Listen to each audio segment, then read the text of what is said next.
Stay up to date with all that's happening with the new National Party, NNP. Send us a message via text or WhatsApp on 405-8683 with your name, email, and constituency. Stay in the know with NNP. Get updated. Prime Minister, political leader, Dr. the Right Honorable Keith Mitchell, my dear friend and Prime Minister Mia Amor Mottley, Prime Minister of Barbados, guest speaker, my sister Akiba Paul, executive members of the party, members of the NNP, invited guests, sisters and brothers, comrades all. Today the new National Party and indeed the wider Grenadian community is proud to be able to welcome not just a Barbadian leader, but a global leader in the finest traditions, a global leader in the finest traditions of the Errol Barrows, the Michael Manleys, and the Eric Williamses of this region. Our next speaker here today is not just a politician and leader of immense foresight and boldness, but a Caribbean patriot. Mia Amor Mottley has been a trailblazing politician for over 25 years and has taken up the mantle of regional and global leadership as she advocates on behalf of small developing nations and of disadvantaged peoples. She once said, "If our existence is to mean anything, then we must act in the interests of our people, of all of our people who are dependent on us." Prime Minister Mottley entered frontline politics at the age of 26, contesting for a seat in the upper house. She was appointed same year as senator, having lost her first electoral bid. So she lost the first one. She didn't make it through the first one. Since then, she has been successful in every electoral battle she has fought, with each new term secured with even more impressive victories. Her political rise ran parallel to that of becoming a foremost Barbadian and Caribbean lawyer and a Queen's Counsel. That's the top of the legal profession. By 29, after being successful as an MP, she was appointed Minister of Education and became one of the youngest people to ever be appointed to the Cabinet of Barbados. She was also the first female Attorney General of Barbados and by 37 was a Deputy Prime Minister. Mia subsequently also became the first female political leader of a major party in Barbados, and then the first female opposition leader before her rise to prime ministership in 2018. Last year, Prime Minister Mottley again sealed her regional and global status as a fearless, distinguished leader when she led Barbados to become a republic, opening up a new chapter in the development of her proud nation. I must say that we have been trying to make some changes, but we've not received the support of the wider community and other political parties, but we do hope one day, Mia, to join you in your rank as a republic. And last month, Prime Minister Mia Mottley was decisively and convincingly returned to office for a second term. Her party emulating the new National Party by doing so with back-to-back clean sweeps. Here in the new National Party, we have been grateful for a close affiliation between the new National Party and the Barbados Labour Party, a close comradeship that preceded the ascendancy to leadership of Prime Minister Mottley. I have personally, at regional and international meetings, witnessed the close relationship between Prime Minister Mottley and our own leader. I have also witnessed the expressions of mutual respect that exist between Prime Minister Mottley and Prime Minister Mitchell. And this has worked to advance the mutual interest of our two countries and the Caribbean region. I want to congratulate them on that relationship and how it has worked for us. In modern-day Caribbean, Mia Mottley undoubtedly leads the charge in defense of Caribbean independence and sovereignty. And she has reminded us time and time again that we must continue to be friends of all, but satellites of none. Friends of all, satellites of none. Her constant admonition to the Caribbean as leader of the region. Mottley is not only a leader of distinction, but she has also become a beacon of hope and a model for Caribbean women, and men too, in acumen, diligence, commitment to goals, passion for regionalism, and distinction in service. Upon the announcement that Prime Minister Mottley was scheduled to speak here today, I alone have received dozens of calls from persons who want to see this woman who has made us proud to be Caribbean people. Her representation of the Caribbean's interests at the recent COP26 stands uppermost in the minds of our people. Prime Minister Mottley, you have made us proud. Brothers and sisters, here at the Trade Center and at other locations throughout the Tri-Island state, let's rise to welcome Barbados' Prime Minister and leader of the Barbados Labour Party and their sister and their comrade, in whom we are well pleased, Mia Amor Mottley.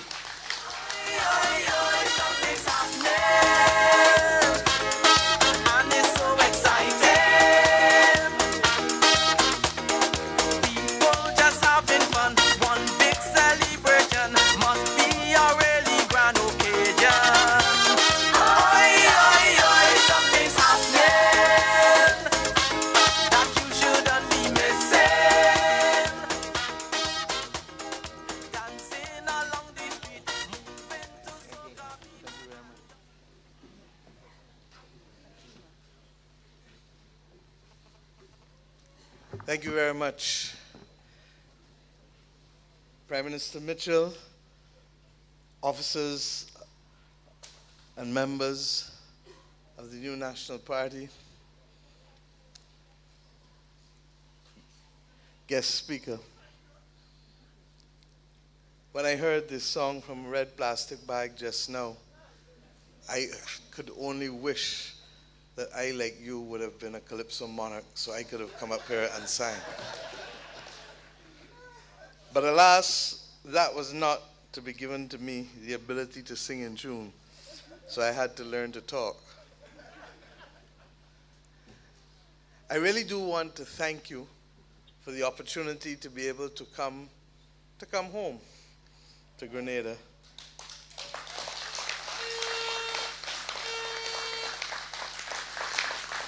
And to share a few thoughts with you about where we as a Caribbean people are today in these very difficult and challenging times. And as I stand here, I'm conscious that we don't just land up here so.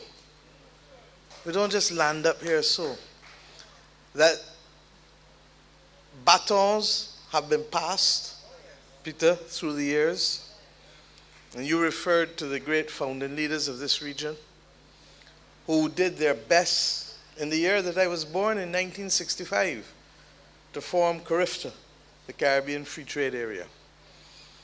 But it is not by accident that that is only one part of the equation. For me, you heard me say, it's good to be home. And I've said in this very room on numerous occasions, and forgive me if you've heard me before, but I don't believe that you can take for granted your existence in life. And to that extent, I owe part of why I'm here to my grandmother, who was born here in Grenada and who went to school here. And then, of course, in talking to you about the Caribbean, it is ironic that I've come back to the place that has given me the responsibility that I carry today in the quasi-cabinet of CARICOM. And what, pray tell, is that? That this is the country that afforded us the opportunity in July 1989 to have the Grenada Declaration that has come to shape much of what modern CARICOM has been about and must continue to be about. In reflecting and looking back at that document and looking at the aspirations of those leaders in 1989, there was no doubt that there was an acute appreciation that we will always be stronger together, and that what is required of us was greater functional cooperation across a number of key areas, particularly where it matters to people's pockets and ability to live and choose for their families. And I start here because when taking up office in September in 2018 and going to the first United Nations General Assembly to speak, I reflected then, not knowing what I was saying perhaps fully, but I reflected then that the world looked a little too much like it looked when my same grandmother was a young girl in this country, Grenada, 100 years ago. She was born in the year 1906, and she left this country at 16, 17 to go to Barbados with my grandfather to marry him at St. Patrick's Roman Catholic Cathedral there. But during the period of time that she was a student in this country, the world faced World War I. The world faced the Spanish flu pandemic. And I reflected then about how much the world also was trending towards fascist and unilateral moves on the part of too many countries, undermining, in fact, the beauty of multilateralism, which is really what CARICOM for us is about, what the United Nations is about. How do we come together to work together to do more and better for our people? Simple. That's all it is. But it struck me as I prepared for today that not only was I correct in reflecting in September 2018 how similar the world looked to 100 years ago when she was a teenager in this land of Grenada, but the world in which she lived did not have any small island developing states.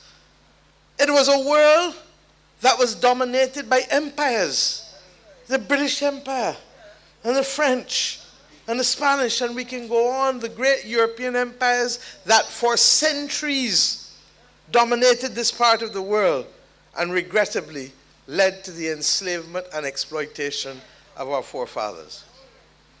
But today, we face similar events, a threat to multilateralism. 100 years ago, there were no institutions to support multilateralism. There was no United Nations. There was no CARICOM. There was no OAS. There was no Commonwealth. 100 years ago, apart from the empires, as I said, there was great uncertainty and great economic depression.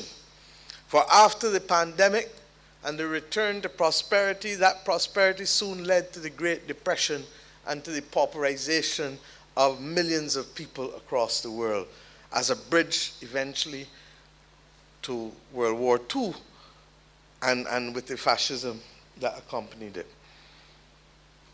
Today, we have countries asserting on their own that they can do what they want, when they want, how they want, if they want, without reference to the multilateral framework that is intended to bring peace and order to the people of this world. Today, we continue to fight a pandemic. Like the Spanish flu, 2 years in. Most of us still with masks and very conscious that even though things appear to be improving as they have been, we are not out of the woods because of the vaccine inequity and selfishness that has dominated the global affairs. Today, we also fight that which was not being fought 100 years ago, a climate crisis. And you here in Grenada know only too well with Ivan what that meant. In fact, many a night I reflect on the fact that Ivan was really headed for Barbados, and I was Minister of Home Affairs at the time. And at the very, very, very, very, very last minute, Ivan shifted from Barbados and came to Grenada and decimated Grenada in a way that will forever bring pain to us as we recall and reflect what it did. But it pictured for you and it brought for you the vulnerability. 1 minute you're good, and in less than 24 hours, everything gone. So I paint this picture for you because with the climate crisis, with the pandemic, with the attacks on the institutions that are intended to help us make lives better for all of our people, we find ourselves today in uncharted territory, in choppy waters. And we recognize that if we are in choppy waters, more than ever, a steady hand and strong leadership is required.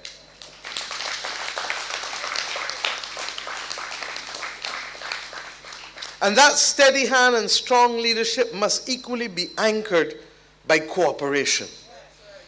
I have a saying at home that Barbadians know well: many hands make light work. Because the reality is, when we come together, that is when we are strongest and capable of moving the greatest amount of weight in the shortest possible time. Our people today in the region have had it rough, particularly those of us who live in tourism and travel dependent countries. There is not a single tourism and travel dependent country of ours that has not, over the course of the last 2 years, been brought to its knees. The ability for us to sustain our people depends in large measure not only on our domestic populations, but those who come and visit us. Long stay tourists and the cruise ship visitors, because they all do what? Spend. And in spending, jobs are created. In spending, farmers have a market. In spending, those things that are manufactured here are capable also of being sold.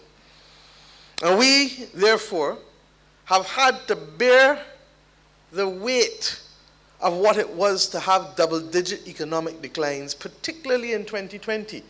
Every single tourism and travel dependent country. I can't speak to your condition, but I can speak to ours. In my own country, Barbados declined economically 17.5% in 2020, carrying us back after a decade of stagnation between 2008 to 2018. It carried us back to nominal output of 2006. And when you look then at what that meant in real terms, you're effectively talking about carrying us back to the late 1990s in terms of people's capacity to purchase and to buy. From the Bahamas in the north to us in the south, we have all suffered as a result of COVID, particularly where it has hurt the most. Our countries have depended largely on tourism and services, and that absence of additional population served only to remind us that the other major feature of the Caribbean community that we have not come to grips with, and I would want to suggest even on the eve as we go to Belize for the Conference of Heads of Government, is the whole question of the population deficit in the region. One of the reasons, in my view, that we continue to poorly perform economically is because we do not have enough people in this Caribbean region coming to work every day to produce goods and services. And one of the unfortunate features of being an island person is that we are wary. We are wary of persons who come from outside. But the reality, once again, and I place it in the context of my own country and give you a few more examples, is that we do not have the numbers. In Barbados' case, in 2018, we established a National Population Commission to investigate where we were with the population numbers that we had, and do we have enough to sustain our quality of life, and most importantly, for those of you who are going into the age of retirement, to be able to sustain you in an orderly manner, given the Social Security contributions that have been made by many of our citizens. The reality is that we found out that we simply had not been replacing our fertility rate, and that had we since 1980 been doing what we were supposed to do, our population would be 80 to 100,000 people more today than it is now. Worse than that in 12 to 13 years' time, our labor force will be smaller than it is today. I venture to suggest that the situation is almost the same in every single Caribbean country, with the possible exception of Haiti. And why? Guyana is the size of the United Kingdom. The United Kingdom has a population of 66 million. Guyana has a population of 800,000. The Netherlands is of the same size as Suriname. The Netherlands has a population of 17 million. Suriname has a population of 580,000.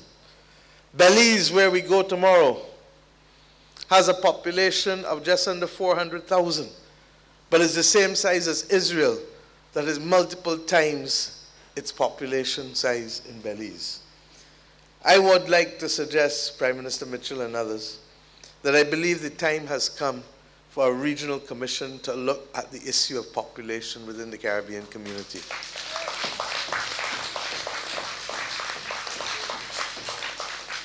As we look at Africa, Africa in this 21st century is going to give the world the greatest demographic dividend. It has more young people under 25 than any other continent in the world.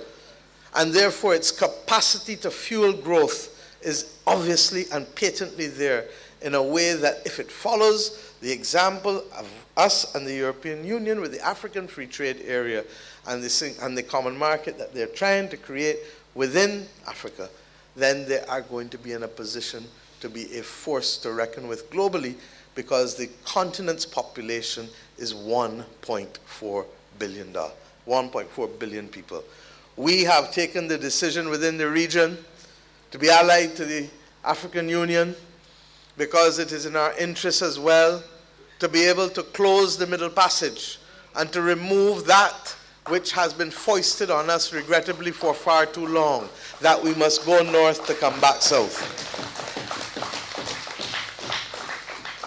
Indeed, in the inaugural summit with the African Union and Caribbean community last September, we made the point that not only must we remove the Middle Passage, but we must remove the middle leg and the middle man as well, and directly engage with our brothers and sisters. But I go further. The challenges that we face with respect to climate aren't only about hurricanes. It's also about the sargassum seaweed. It's also about the droughts that we face. In our own country and too many other countries in this hemisphere, there are groundwater crises that is making it difficult for us to deliver something as simple as water to our people. And we take it for granted, regrettably for too long, that there was a connection between this development and the climate crisis that we now face. And why do I say so? There must be climate justice in this world. The G20 countries produce 80% of the greenhouse gases. 80%.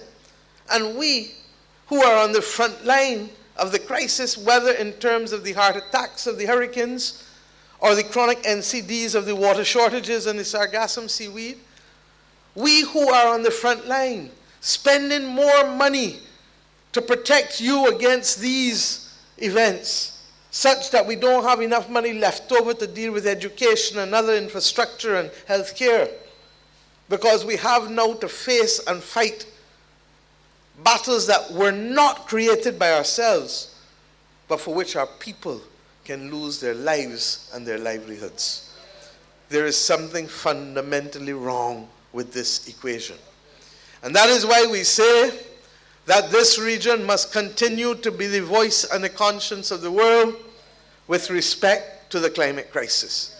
If I live next to you and I was dumping in your property every night and every morning, and when you got up, you had to spend the majority of your time cleaning up, so you couldn't clean inside your house, you can't get your children ready for school properly, you're getting to work late, because every morning you're spending 3 hours cleaning up what I put down there last night, and every evening you're spending 3 hours cleaning up what I put down there during the day. Your whole existence has been displaced because of the negligent and reckless acts of myself. Now that is exactly what the G20 countries are doing to us with the greenhouse gas emissions. And that is why when we went to Glasgow, and we continue to say that this is something for which the region does not have the financial capacity, nor the other small island developing states as well, not just in the Caribbean, but in the Pacific and the Indian Ocean as well. And that is why we need a proper package to help us adjust, adapt to the new realities. Because if you are not going to be able to contain the extent to which temperatures rise, then we have to fix our roofs. We have to give ordinary people the ability to put the hurricane straps on and to start to build different roofs so that when the hurricanes come, we don't lose all the roofs in our nation.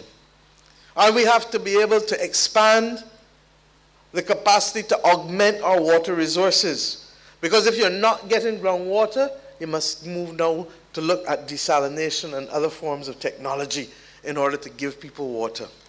And if we live in a world where all of these things are happening in multiple regions, along with a pandemic, we are at risk of not receiving the things that we need to keep body and soul together. And what do I mean? The global supply chain disruption that we have seen in the last 12 months has been real.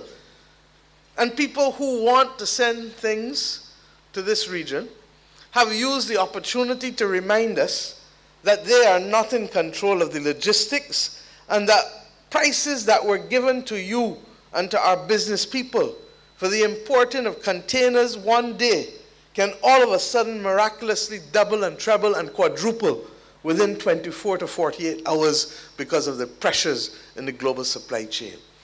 It means that people can't plan. It means that people can't budget effectively. And that is why I say that this is uncharted territory when you take all of these things together, from the climate to the pandemic to the global supply chain. And let us also remember that we had problems before any of these things came. In this region, we were already facing a crisis with respect to chronic non-communicable diseases. That's why the heads of government met in Trinidad in 2008 and came up with a plan, regional in scope, to deal with the high incidence of diabetes and high blood pressure and sugar. In our own country, we became, regrettably, one of the amputee capitals of the world because of the high incidence of diabetes. And don't talk about mental wellness, because we didn't even start to score that yet, because for too long mental wellness has carried a stigma that regrettably has seen too many of our people sidelined and in some instances lose their lives regrettably because of a failure of our society to come to grips with these things that are as basic to every family, every community, but yet we don't want to face it and fix it. And before that, and I welcome the fact that you in Grenada don't have the same scale of problem that many of us in the rest of the region have with respect to violence. But violence is a public health disease in our region. And it is compounded by the fact that being open economies, there is too readily and easily access to guns and weapons that are deadly by nature. When a fella hit you with a 2x3, before, you might get an unlucky blow, but chances are most of the time you're going to survive. But when you get shot with automatic weapons with bullets coming at you, like rain falling on the ground, chances are you're not going to make it. So that when you combine the existing problems that we had before, and I add to that the very real issue that when these countries became independent, they were told goodbye and good luck. There was no development compact. There was no package given to us at independence as was given to the slave owners upon emancipation. There was nothing. And therefore we've had, in spite of the fact that wealth was extracted from our countries for decades and centuries, we had to go and find on our own how to start off the day after independence. My friends, our region is at a particularly difficult moment. And we've said to our people that what we do in the next 10 to 15 years in this Caribbean community will determine how we survive and if we survive. And I say so conscious that at the beginning of what I said to you, 100 years ago, there were no small island developing states. We were bold enough in the period after independence to say, we can do it. And thus far we've done well. But we did well when the world was relatively peaceful and relatively prosperous. The world has now changed gear and is mirroring that instability that the world saw between 1910 and 1945. Can you imagine, for my grandmother born in 1906, she would not have lived in a world that would have known relative stability and peace until she was a woman in her 40s. Until she was a woman in her 40s. Because that is what being born in the early part of the 20th century meant. Similarly, those who are being born now, or who were born a decade ago, will not appreciate the relative calm and prosperity that we knew in the early years of independence. And will now live in a world where, whether it is in our part of the world or far afield, people feel free to interfere into other people's business and to make judgments and to make determinations as to who can lead and who shall live and who shall not live. And that is why we speak today about friends of all and satellites of none, and principle meaning something. Because in the same way that we stood up as Caribbean people to protect the right of Venezuelan people not to have people interfere in their matters and to appoint a president who was not elected by the people of Venezuela, we stand up today equally to say that the people of Ukraine have a right to self-determination without the interference of others. And the principles that obtained in Venezuela 2 years ago are the same principles that obtained in the Ukraine today. And it is perhaps appropriate that I speak on these matters from Grenada, because more than any other country in the Eastern and Southern Caribbean, you too know that the days of the Caribbean Sea being the staging ground for the conflict between great imperial powers needed to have come to an end and must not be allowed to be resurrected at all, because the Caribbean Sea must remain a zone of peace for Caribbean people.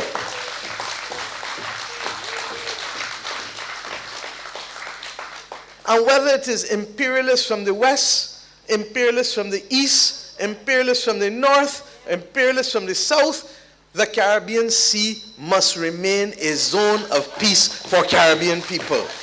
We have had too much conflict and too many Caribbean people die over centuries because of the battles fought in this sea. And I trust and pray that we will be able with a single voice to speak to these issues, because our people need it and depend on us to ensure that we can create that ring fence, that cocoon that protects our people who, for centuries, have just had too much of being collateral damage for the benefit of other people's prosperity and ambitions.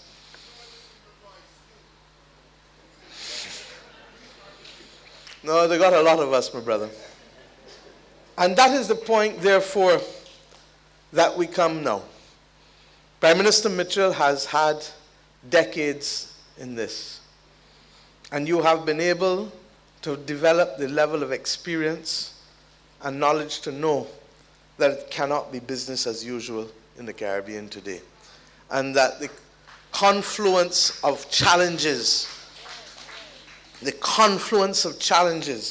requires very clear, careful, and close management if we are to make it out of this period.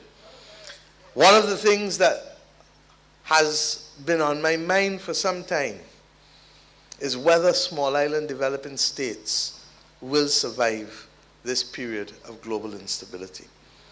And it is not something that we can take for granted, because the world knows that there are species that have become extinct. I never see a dinosaur yet in my life.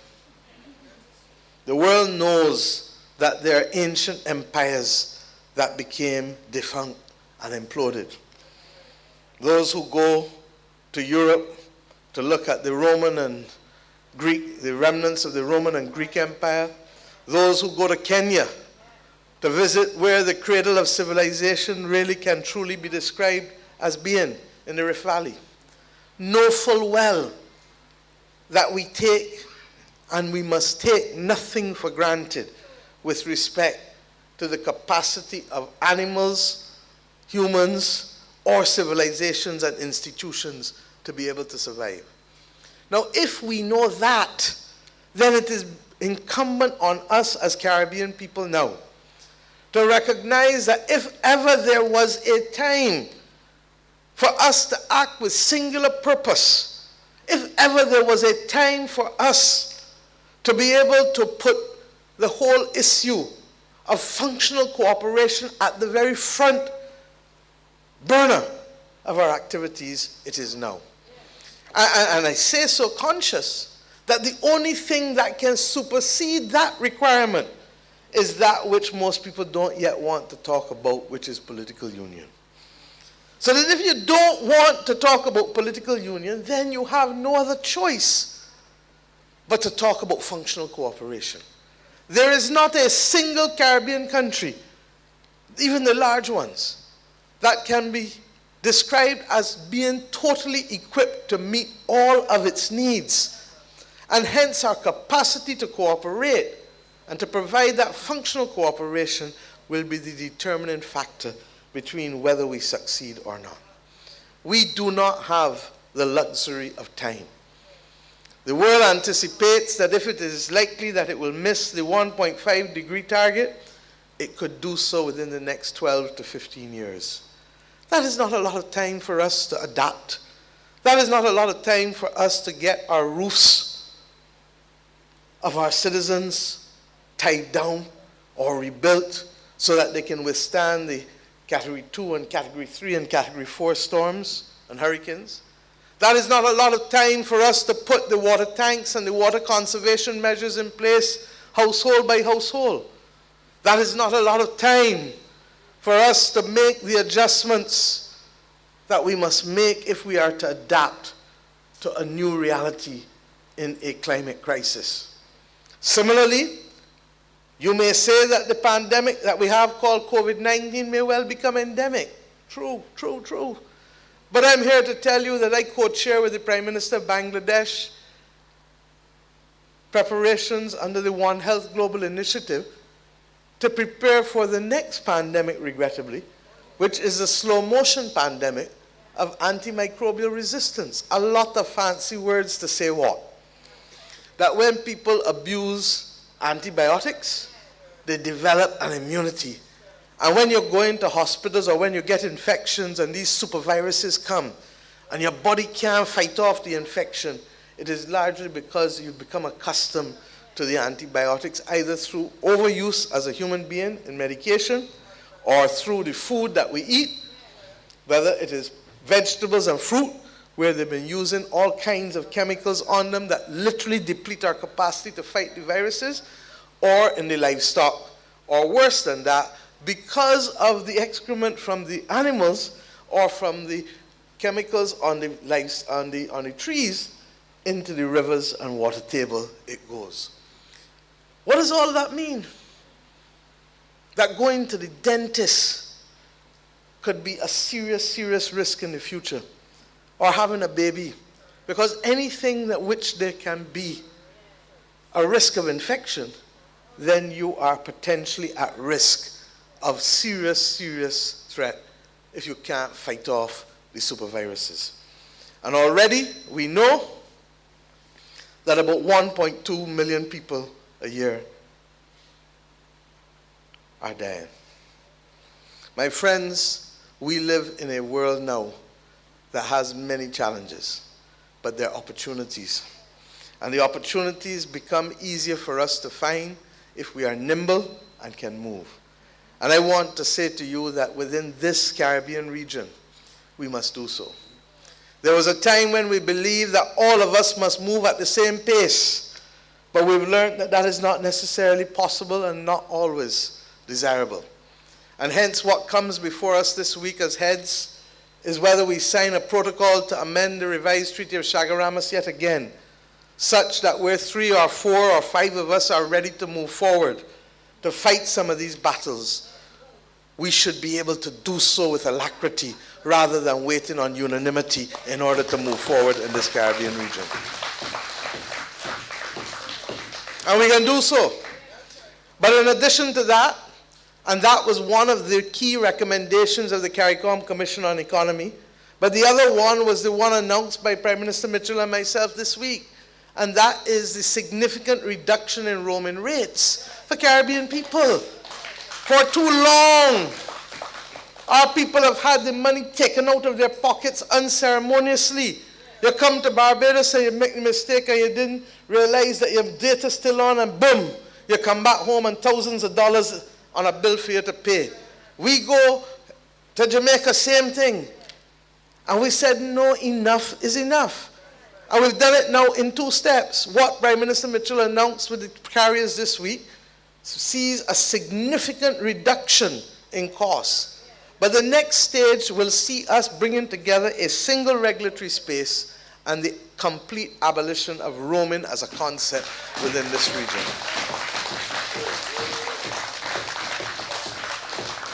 There has to be a single domestic space for telecoms if being a Caribbean community is to mean something for our people who want both to see their families, to engage with their families, but also to do business in this region. Similarly, we have to be committed once and for all to fighting the issue of transport and connectivity.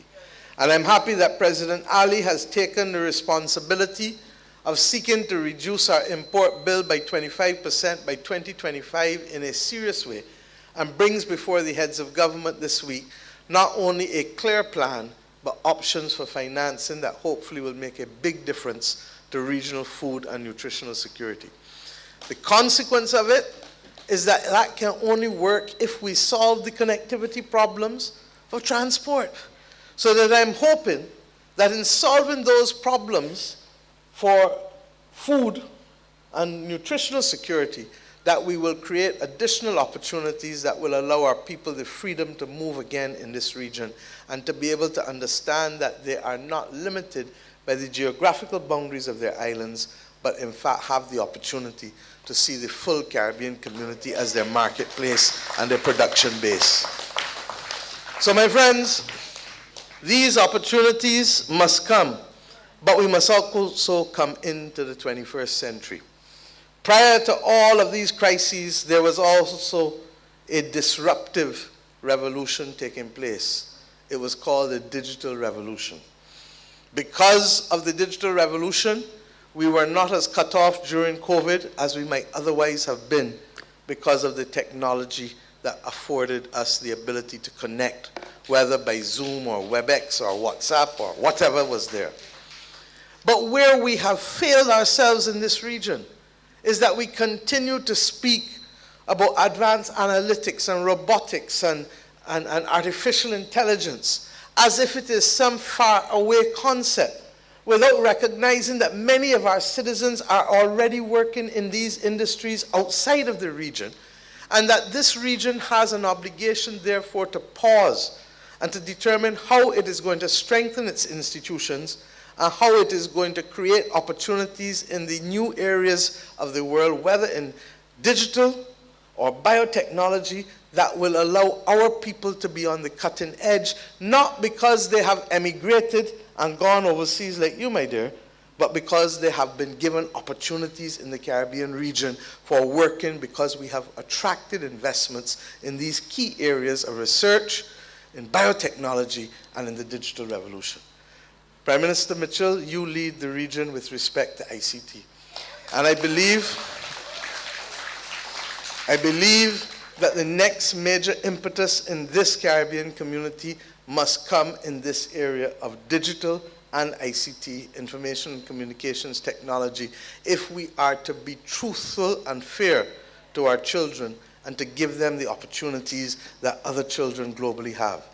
So I look forward to us recognizing that the few things that we can do like that allow us to escape the constraints of geography and size, to be able to step up to the plate and to start to craft the world as we would want to see it, and not simply to be inheritors of a world that was framed for us.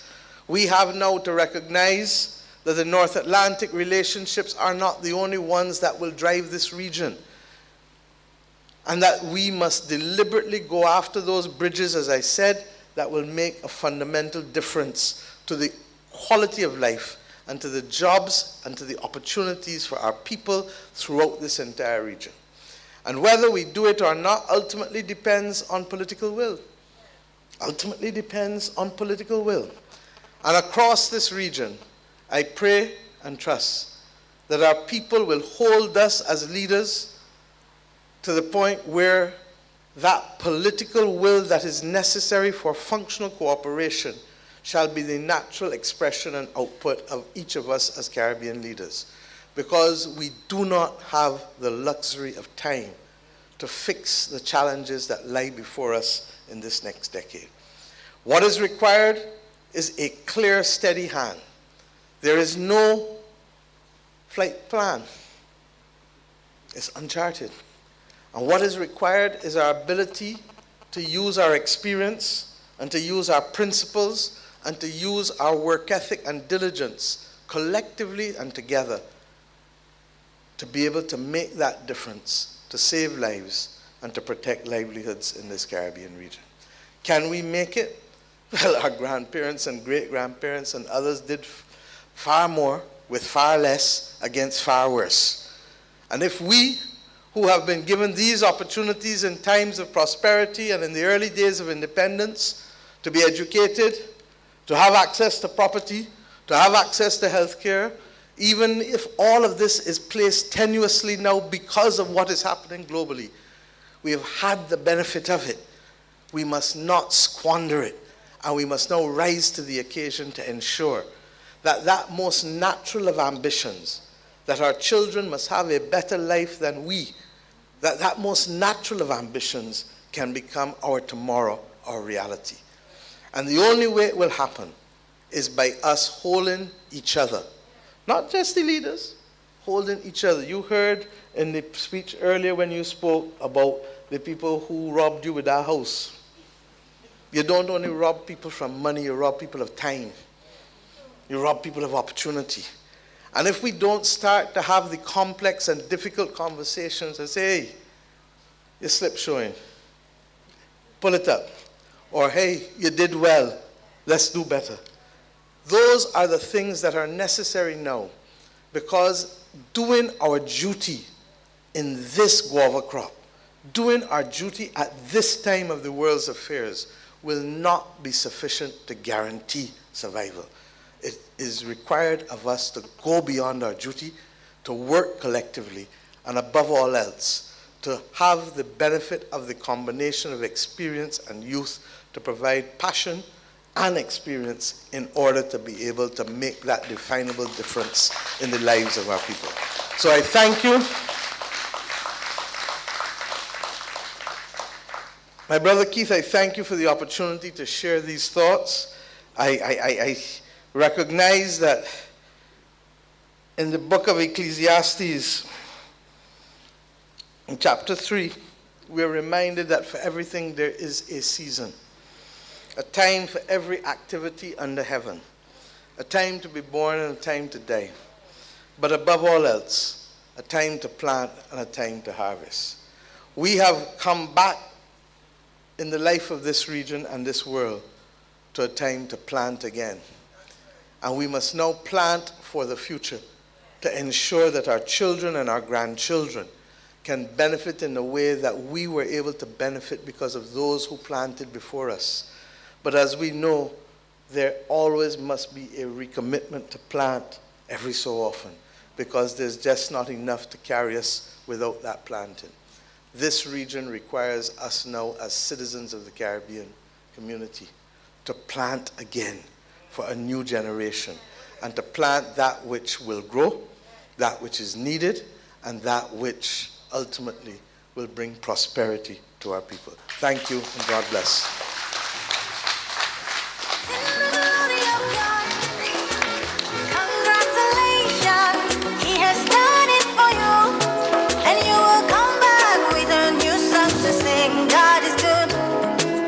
Stay up to date with all that's happening with the new National Party, NNP. Send us a message via text or WhatsApp on 405-8683 with your name, email, and constituency. Stay in the know with NNP. Get updated.